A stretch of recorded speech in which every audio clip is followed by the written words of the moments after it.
everyone. Happy that you could join me today. I've got a great guest today. He's got over 30 years of experience in nonprofit leadership and fundraising. T. Clay Buck is the founder and principal of Next River Fundraising Strategies, a consultancy focused on individual giving, strategy, systems, and storytelling.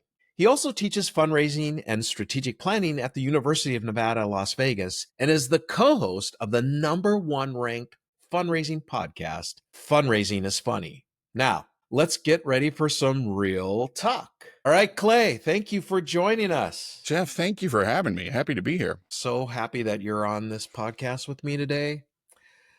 Okay. I've got to ask you, since you're the host of, the Fundraising is Funny podcast, I've got to ask you, tell me a funny story of fundraising. Oh, there are so many, but the best funny stories are the ones we tell about ourselves. And you'll appreciate this with your focus on major gifts. Yeah. I will try to make a long story short here. I went on a major gift visit. And this had been a long time coming. The relationship was deep. This was not, like a prospecting visit or the first visit or whatever, right? We're coming in for the right here's the proposal, here's the ask, and met at this woman's office, and she had one of these very postmodern, mid-century. Do you remember the clear acrylic chairs? Oh, yeah. Like it's a bucket chairs, right? So she had those around her conference table, and she says, "Why don't we sit at the conference table and talk?"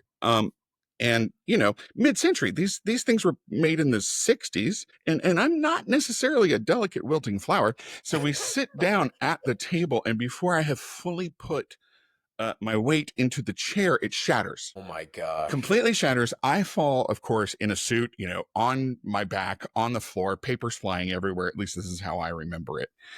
And of course she was very gracious and very kind about the whole thing. And here, let's, no, don't worry about it. Don't worry about it, etc. And of course I'm going, okay, these are like antique, original, some major designer, blah, blah, blah, thousands of dollars of chairs. And let's go sit on the sofa. And so we went and sat on our sofa and we talked, and just shards of acrylic, all over the and I just, there is nothing that will throw you like something like that as you're going into, a visit. But it all turned out well. Again, the relationship was deep and solid. Secured the gift, thankfully, of course. Wow. She became one of our key volunteers, a leader. But as I was leaving the office, she said, "Let me have my assistant show you out." And I looked at the assistant and I went, "I am so sorry. I am so embarrassed." And the assistant goes, "Oh, no, thank you. We hate those chairs." Oh my gosh. I can just imagine just flat out on the floor. Oh, just, yeah, no. Embarrassed. Awful. Yeah, all of it. All of it. That's a good one, though. I gotta say. I never did check, though, and I should have. Like, did she deduct the amount of the chair from her gift? Like, Yeah. Oh, so many things to talk about, Clay. I mean, gosh. So let's take advantage of all of your experience that you've had. And I know that much like me, you kind of fell into this, kind of by accident. You weren't looking for it, really. Yeah. But you've learned some things now over 30 some years. A few, yeah. Made some mistakes. Yeah. So maybe we can learn from some of those. But what concerns do you have right now in the nonprofit space, and what concerns you? And then does it remind you of any other times and over that course of 30 years, or are we in unprecedented times? So I'd love to get your perspective on that. I mean, wouldn't it be nice to live in precedented times for change? Like, I know. It makes me think of, people talk about being overwhelmed or underwhelmed. Like, nobody ever talks about being whelmed. I just like to be whelmed for once, right? Yeah. I think there are a lot of similarities right now to previous times, and there are very distinct times and periods that I'm thinking of. I mean, you know the stories. Fundraised through the turn of the century, through the Y2K, through the first .com, right? Yeah. Bubble or bubble and bust, yeah. then into, the Great Recession and the economic downturns of 2008 and several, tense political years. And the thing is, we have numbers on all this. We have metrics on all this. We know what donors do during an election, during a Yeah. federal United States election. We know what donors do during economic downturns, and we know what they do during a massive global recession. We now have data on what donors do during a global pandemic. Like, we keep learning and we keep leaning back on proven principles to keep us moving forward. We do not have a playbook right now because we have economic what? Like, is it, are Yeah. we don't know what the economy is doing, and it's up and down and it's sideways. We have, yes, let's just admit, political turmoil. We have social issues all over the Yeah. place. We have global issues. We have the looming possibility of a global, who we don't know, because there are so many variables. And the biggest variable now is, as I see it and as I'm experiencing, certainly with the clients that I work with and the communities within our work, we now have this added fear of federal funding, and Yeah. that grant funding is having a massive impact on Yeah. the way we look at where we just don't have a playbook for this. There Yeah. isn't a number we can say, oh, well, when, federal funding is threatened and this and this and this, here's the number. We don't have a playbook for it, which means, right, what do? Well, it's when this is the time to lean on the proven principle. This is not the time for, and this is what I'm worried about, is in a situation like this, it's easy to jump into gimmicks and tricks and, Yeah. just do anything to scramble for money. But I think this time is calling us for us to dig deeper into proven relationships. That, I think, is the true key here. And what I worry about is we'll become so concerned about budgets and revenue that we will become even more transactional than we are. Are you seeing any of this happening right now around the transactional side where they're nonprofits are immediately cutting without really spending the time thinking about this? I haven't. I have not seen a significant level of cuts. Like, I'm not hearing any more than usual. Cut Okay. back on direct mail. Cut back on this. Don't do this. We do have a tendency, and we are very often driven into it by our well-meaning, big-hearted, but often not as informed as they could be on actual fundraising. A lot of boards and leadership getting panicky and going, focus on wealthy donors, focus on, you need to get more grants. Well, now's federal grants especially are going to be tough. Corporate grants are all of it is going to be different and tricky. And it's I don't see anybody. Your question was, do you see it affecting? I see it affecting for the organizations that either have already had grants in jeopardy or have potential jeopardy or have grants in question. And they're looking at what do we do, right? Yeah. We talk so much about diversification of funding. The trouble Yes. is, you can't do it when you're in panic mode. So if you ask me, what I would say is, now is the time. Now is the time to really roll up the sleeves and strategize and create a strong strategy for diversifying funding that is rooted in community, that is rooted in individuals, that is rooted in solid mission and donor relations. Yes. Because I do think what we're going to see, and I'm already seeing some of this, I think what we're going to see is more individual donors, particularly at the low and the mid range, but I think also in major gifts. I think we're going to see more donors drill down on the nonprofits that are most important to them. We always find ways to afford things that are important to us, right? Yeah. I Yeah. am not giving up my Yeah. Prime membership. I'm sorry. Just not giving up my next day delivery, you know? Yeah. Agreed. So we always find ways to afford things that are important to us. And I think what we're going to see is donors start to go, these are the charities that are most important to me, and less of, oh, I can give 25 here, 50 here, 100 there, right? I think we're going to see less. The word isn't indiscriminate, but you know what I mean. and Yes. more doubling down on these are the ones that matter the most to me and my family. I think you make a really good point there because this is an opportunity as well for organizations to look at those relationships they have with their donors and the service they're providing their donors and how do they view their donors Correct. and really bring up that customer service, that warmth that they need towards their donors, that Correct. relationship building, because that will weather the storm. And Hmm. those donors will look at your organization as the top 1 to 3 that they give to, you Absolutely. know? When we acknowledge donors as partners in mission, not as funders of it, Yeah. because I think that's the thing that we miss so much. We're not like, I'd love to, I would love more than anything to change all of our vocabulary. Let's stop asking. Let's stop pitching. Let's start inviting. Let's Yeah. start offering, I love right? that. Let's start engaging as a partner in the mission. That's what people want. That's what donors want. And I'm by no means saying give a donor everything they want, but I am saying donors don't want to buy a gift to fund a mission. They want to be a part of work that matters to them. And that's how they can Yeah. do it, is by giving. Yeah.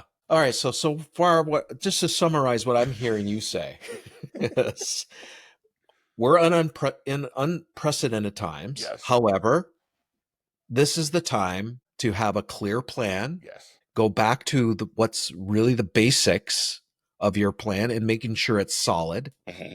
execute that well, Hmm. and at the same time, provide outstanding donor service Yep. and really look at your donors as part of your mission. Correct. 100%. And all the other stuff we can't control, right? We can't control what's going on and, world wars. And I mean, No, those are things that we no, don't have no control over. exactly. Control what you can control. And those two things are things that we can control. And to add to that, I think we don't give enough credence to, especially in times like this, the need to control. So when we feel out of control, Yeah. it is a human tendency to, we have to control something, right?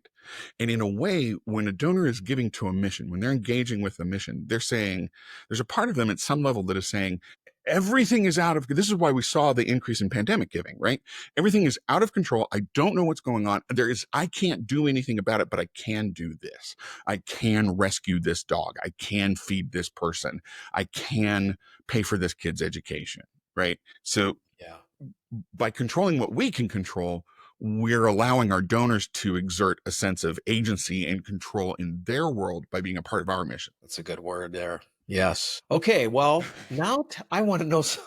I want to know, what are you excited about right now in our industry? Um, yeah, I'm hesitating to choose the words Yeah. carefully, I, because I think this is it's. I'm excited about it. I'm also cautiously optimistic. We have so much technology and information and data. There is no reason. There's nothing that we can't put some sort of data informed approach to, which means we know more about why people give, how people give, what this work is, what works, what doesn't.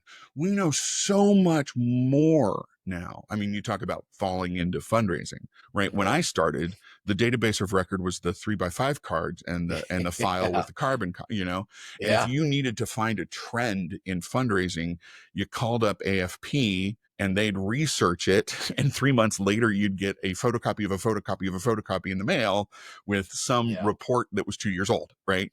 And now it's at our fingertips. So there's so much that we can be informed of and approach.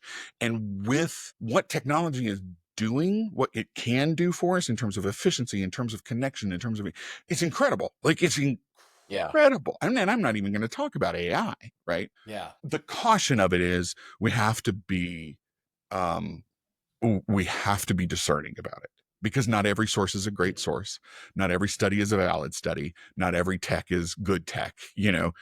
So with the blessings of it comes the caution of it, but I'm more excited about what it can do and what we can learn and what we can put into play, right? Yeah. Yeah. Yeah. Yeah. I think there is. a lot of great things with technology and with taking technology and major gifts, for example. Hmm. People are like, "Oh, aren't you worried about AI?" And I'm saying, "No. I mean, anything that can help the major gift fundraiser Hmm. develop a relationship with a person, a Hmm. donor, that's amazing. Let's, you 100%. know, Yeah. let's bring it on, 100%. right?" 100%. It's not going to replace it. There's always going to be a place for human to human contact Correct. in fundraising because someone who's going to get part with a 6 or 7 figure gift, it's got to have some trust level with a human being. Of course. And I do think we're seeing people are much more willing to connect via Zoom virtually. They're much more willing to interact with technology. So like I'm gonna assume that maybe we need fewer visits, maybe Yeah. depending on the person. And certainly anybody that's done annual fund, direct mail, etc., has had that donor that makes the major gift and says, I don't need to see you every year. You don't need to come to the house. I don't need to have lunch with you. Just, send me them a renewal notice and I'll take care of it. Keep me updated, right? Everybody's had that and everybody's had that. So I think we've got to learn to adjust to what Yeah. specific donors want. And certainly we Yeah. are seeing some success with AI driven. But the thing about AI and the thing about all technology, it's not going to replace this, Right. but it is the person who knows how to use it who is going to replace us, Right. you know? Yes. Agree. Yep. Okay. Let's just pretend this is just you and me here and we're just having a conversation. No one else can hear what we're saying. I love being in this position, but if you don't have to be polite, Mhm. I would love to hear what would you say to nonprofit leaders right now? Invest in your data. Mm, It is the hardest investment to get nonprofits to make. Unless they are the size of nonprofit that has an advancement services, a development operations shop, like invest in data. Seth Godin talks about the time that we're living in as the connection economy, right? Where who you know and how you know them and how you're connected to them matters more than previous economies of wealth, of tech, of et cetera, right? Well, if that is true, if we accept this connection economy idea, there are some that have said that data is the oil of the connection economy. It is not. It's not the oil. It's the land. It's the ground. It is not something that is extracted and used. It is something that we resource and manage, right? And take care of. Data is not extractive. It is informative. So the number one investment that nonprofits can make is in clean, usable, actual data, names, addresses, phone numbers, emails, proactively yes. capturing this and being in an omni-channel approach. It's as simple as getting names right will have a Yeah. huge effect. And then number two, I will never understand this.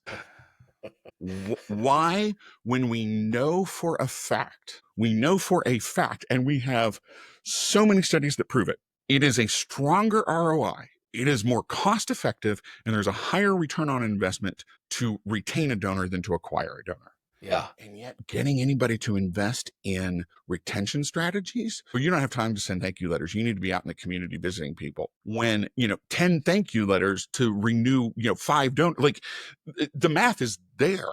And Yeah. getting folks to invest in the physical and the philosophical of donor retention, but it's always find newer, find better, find richer. When we're I losing the mean, we find people. this in major gifts too. Yeah. It's like everyone loves the new thing Hmm. and they don't like Hmm. nurturing the old stuff. When a leader, I mean, if it's just you and me talking, and you're asking Yeah. me if I could say anything to anybody with basically no censor button, I would say, look, that just because that person has a wealth score doesn't mean they like you, because guess what? Yeah. Every other nonprofit in your community has the same list. Exactly. So I am much more interested in you going back to that person that gave you $1,000 5 years ago and investing in renewing and reinvigorating that relationship, because you've looked up their phone number, you've researched them, you've sent them, something. They're already there. Yeah. They're already in your database. Now, I 100%. know there are a lot of nonprofits that don't have a database. I get it. Different story. But if you have any significant amount of data or history, your best donors are already in there. And getting anybody to believe that and invest in it is the hardest conversation. That's a good point. So if you're a leader out there, please heed Wait, I thought it Clay's was just us. call. I thought it was just you and me talking. Okay. Well, now what about to fundraisers? What would you say to fundraiser? This one's hard because I have lived this, right? Yeah. And I say this from where I am now, acknowledging there's a certain amount of privilege, and a certain amount of, I don't know, beyond privilege. I don't know what the right word is, but stand up, start leading from where you are. You're the expert. Your board is not, your CEO is not, unless your CEO is also a trained, experienced fundraiser, right? Your leadership, you are the you know how to fundraise. Your marketing team is not, your comms team is not. The person who has responsibility for the revenue line is the person that should have all final decisions when it comes to fundraising. And that's everything from brand color to logo to message to mission. And if I could, if I want to encourage fundraisers to start stepping into that strength and confidence. And if I teach I teach preparation courses for the CFRE, Yeah. and one thing, and every time I do it, it's less about information and more about confidence. You know this stuff, Yeah. right? You know, and you might not know,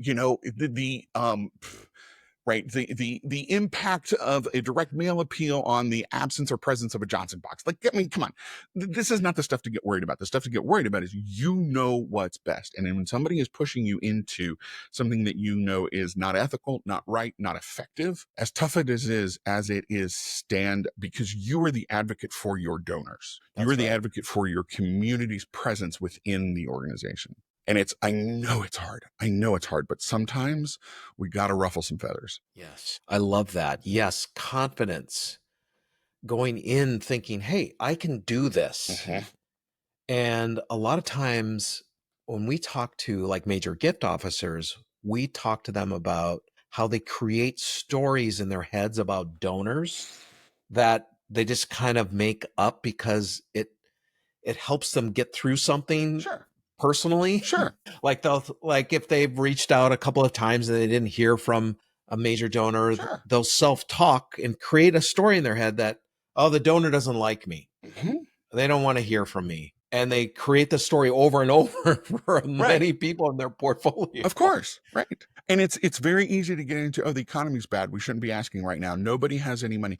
We have to stop these gross assumptions that don't have any basis in fact. Yes. If there's not data to support it, then don't believe it.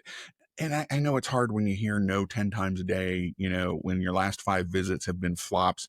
I get it, but not everybody is thinking the same way. I don't know about you, Jeff, but the number one thing that I hear from major gift folks, donors aren't returning my calls. Donors aren't getting back to me. Yes. Well, there's a couple of things. One, how many times did you actually call? Like, and there's a lot of, well, I sent them an email. Okay, that's on you, right? You have to pick up the phone. You have to leave voicemails. And that's the other thing. We are all busy and we are all impacted by noise. The fact that they're not returning your calls, the fact that they're not getting back to you or responding to your email, that's not about you. That's about that. Remember, I learned this from Mark Phillips at Blue Frog Fundraising in the UK, right? Remember, she is not one of your donors. You're one of her nonprofits. You're one of her charities, right? Yes. We are not the number one priority. No matter what time it is in our fiscal year, we are not the number one priority on our donors. Good stuff. Good stuff. Yeah. So much. Right. I feel like 70% of the coaching that we do with our fundraisers around the country is around some kind of thing around their lack of confidence or self-talk and something in their head about donors that are not true. That we've got to like, hold on now. This is not true. You just need to keep at it, being persistent, being patient, and don't give up. Yep. And then the stories come back. You know what? You were right. If I hadn't done this, we have this whole qualification thing, like 7 to 9 touches that came from, to qualify a donor, you've got to at least give them 7 to 9 attempts. Yeah. And usually around the 5th attempt, you start seeing a bunch of them qualify. Right. And then we see these fundraisers come up to us and said, I would have given up at 2, but someone coached me to keep going and I did, and it works, you Right. know? Right. Right. So like, yeah, that's one of these things I would say to fundraisers, like, keep at it. You Exactly. will not believe how it will open up for you. It was probably about 10, maybe 15 years into my career that I started measuring touch to action ratios, especially for me in direct Yeah. mail, digital, etc. How many Yeah. touches did it take before someone made a gift? Right. So, Yeah. direct mail world, like direct response, is a little different, sure. But on average, for, I don't know, 10 different organizations I can name, the average was anywhere from, I remember saying this to a chief development officer who's like, that's way too specific. But it was on average anywhere between 3.8 and 4.7 touches before somebody would make a decision, which informed our strategy so much differently because then the touches, it became through line rather than disjointed. And that's Right. that's the other thing I see is, well, the best method for raising money is a conversation. Yes, that's correct. That's absolutely correct. Always will be, right? The one-on-one conversation. But any other methodology is there to mirror that one-on-one conversation. So if you're sending a letter and then an email and then a text or whatever, right? And they're all disjointed and say different things, of course, it looks Yeah. different, it feels different, right? But that through line of communications. The other thing too is in communication, set up expectations, set up the next thing, right? Hey, I'm sending you this email. If I haven't heard from you, I'm going to call you in a week. Yeah. Right? So that we're not surprising people with, wait, where did this come from? Right. Right. Yeah.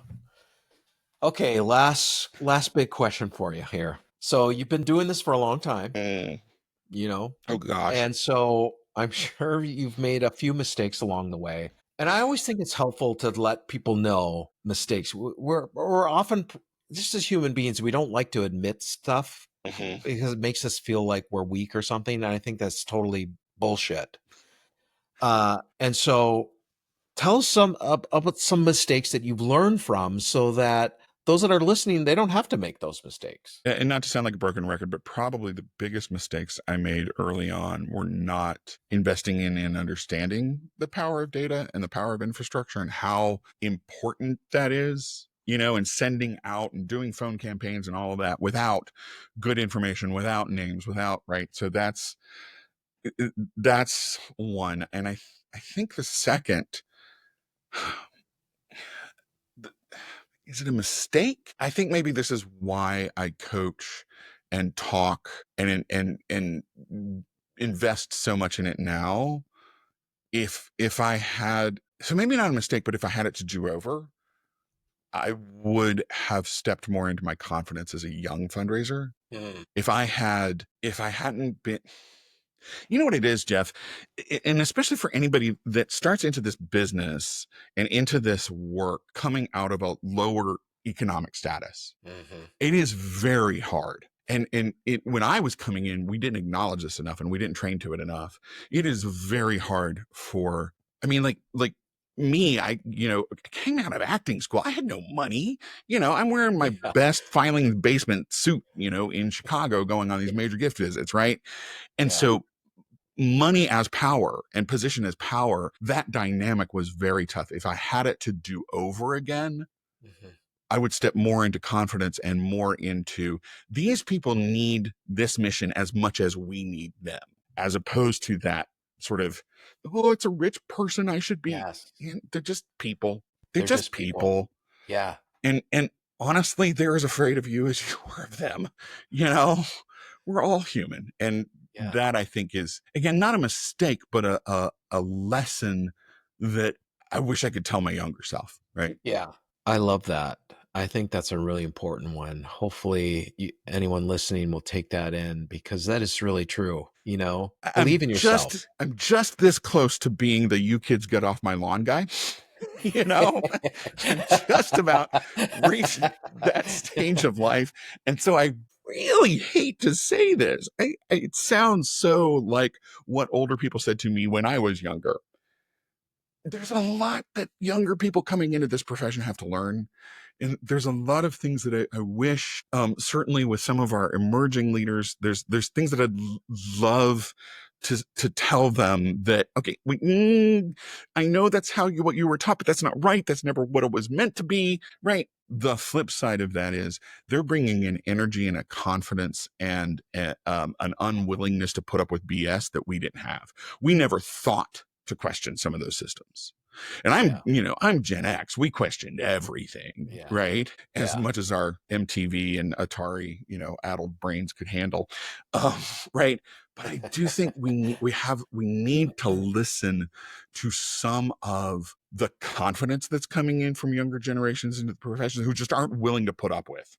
I'm Mhm. not putting up with power dynamics, good. Yeah. Like, there are lessons to learn there. There are lessons Yes, we can learn from them. There's definitely. lessons we can learn from this. This is, if Definitely. you were going to ask me the next question, we're going to be, what do I wish for the sector? That's what I wish for the sector. That what I wish is more really engaged, open dialogue of us, the older guys, going, the older white men of fundraising going, well, that's good, right? Let's learn from that. And Yes. also being able to, hey, look, this is where I fell. So let me show you how not to fall there, which is Yes. so hard when, to hear, right? Yeah. But I'd love to see much more exchange and dialogue and conversation. Right? Actually, I'm going to revise my answer from earlier. I think that's what I'm most excited about. I think that's what I'm most Yeah. excited about is, what does this work of generosity and philanthropy look like now? Because I think our donors are different, our fundraisers are different. I think we're on the cusp of some real interesting change and evolution, right? Yes. Love that. Good I stuff. mean, 10 years ago, 15 years ago, Jeff, you and I would have been doing this in a white shirt and a tie and a jacket, Well, that's true. you know? Yeah. I I mean, barely put this on with a collar. right. I'm literally wearing basketball shorts and flip flops. I just put on a collared shirt for the Zoom. Like, it's what we do. I mean, look at the exhibit hall at a major conference or at any conference, and you see people in jeans and Oh, t-shirts. And it totally. used to be, you didn't go to Icon unless you were in a blue suit and, banker, Yeah. all that, right? Yep. Just that simple, that is making philanthropy just more casual, Mhm. is huge. I love that. I Yeah. do too. Very true. Very true. So, how do people find you? So, tell me about your podcast. Tell me about some your work. People might want to hang out with you. So Lynn Wester and I, the podcast fundraising is funny came from our joint therapy sessions during the pandemic. They're basically podcast versions of our texts to each other. So the podcast is available at fundraisingisfunny.com. You can reach us there. We don't have a season 3 out yet, but all of season 1 and Okay. 2 are there. I'm very active on LinkedIn. I'm on all socials Oh as yeah, T. you are. And I'm decent. I'm decent at responding to LinkedIn messages. But you can also reach me at nextriverfundraising.com. Fantastic. Well, hey, thanks for joining me Thank today. you. This is my It's been pleasure. great. I love your energy. Thanks for everything you do in our industry and Well, for and I've said AFP, this. for all the coaching you've been doing and training and teaching. I've said this to you privately, and I'm now honored to get to say to you publicly how much I have learned from you over the Oh, years. And there was a time when I was at a consulting firm that we worked with the same clients, but I don't know that we didn't know each other. It wasn't joint right. products, but we'd hear from clients that they were in your classes or working with you all or whatever. And we're doing, a different portion of it. So I have learned a great deal from you all over the years. I have read your book. I read your blogs, your posts. You are probably on my top list of, thought leaders that I refer to. So thank you for Oh, that's what very you put kind out of into you. the sector and for letting me be a part of this today. Absolutely. Thank you so much. Hey, everyone. Thanks for joining us, and we'll see you next time.